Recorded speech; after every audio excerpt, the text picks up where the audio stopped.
Et bienvenue à tous, vous êtes sur Gigafourmi, la chaîne avec les fourmis les plus balèzes du game. Aujourd'hui, je vous parle pas d'une fourmi balèze, que ça soit par son physique, par la taille du développement de la colonie, etc. Mais par contre, j'ai un bon pressentiment avec cette espèce, je pense que ça va vraiment être une colonie de fourmis très prometteuse. C'est une fourmi qui est très belle, elle a des très belles couleurs, et je pense vraiment que dans le futur, dans les prochaines semaines, prochains mois de son développement, elles vont nous surprendre. Et bien sûr, je vous ferai suivre ça comme d'habitude, donc faut s'abonner. Cette espèce, c'est l'Aphaenogaster floridana, une fourmi exotique qui vient de Floride et qui se développe toute l'année. Contrairement à beaucoup de mes fourmis que je vous ai montré récemment, elles n'ont ni pause hivernale ni diapause. Donc toute l'année il faut les chauffer, comme mes Campotus floridanus qui viennent de la même région.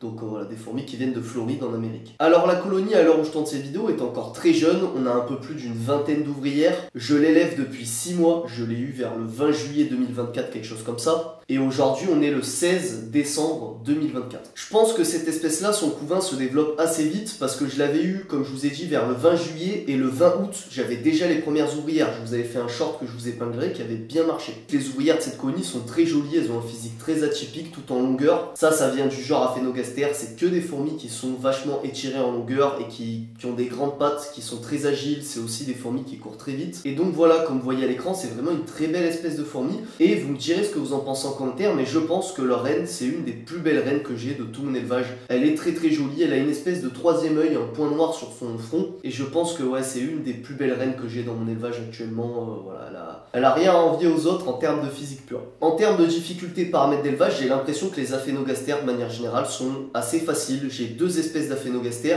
une espèce asiatique que je vous ai pas présentée encore, qui avait été pillée comme mes Singularis et Mutilarius, et j'ai celle-ci dont la reine a été récoltée proprement pendant des essaimages, qui s'est super bien développée, et j'ai l'impression que les Aphaenogaster c'est un genre de fourmi très résistant, et en général au développement assez rapide. Elles sont pas trop à cheval sur les paramètres d'élevage, etc. J'ai l'impression, bon après j'ai que deux colonies qui sont encore assez jeunes, mais j'ai vraiment l'impression que c'est une fourmi très résistante et facile d'élevage. Donc une fourmi qui est probablement accessible aux débutants, mais ça je pourrais vous le certifier quand j'aurai des colonies bien plus développées de ce genre-là. Donc je les élève avec un seul tube à essai qui est humide, j'en mettrai bientôt un deuxième tube qui est sec, parce que les jeunes fondations de fourmis, j'aime bien les élever avec deux tubes à essai. Elles ont une mini aire de chasse dans lesquelles je les nourris chaque semaine avec des insectes et du liquide sucré. C'est des bonnes mangeuses, elles mangent bien, elles m'amènent souvent les insectes dans le tube, mais par contre, elles ne le font jamais quand je les filme. Je pense que ça va changer quand la colonie va grandir, mais pour l'instant, elles sont très timides, elles sont très sensibles à la lumière et très sensibles aux vibrations, ce qui fait que quand je filme, quand je suis dans les parages ou quoi,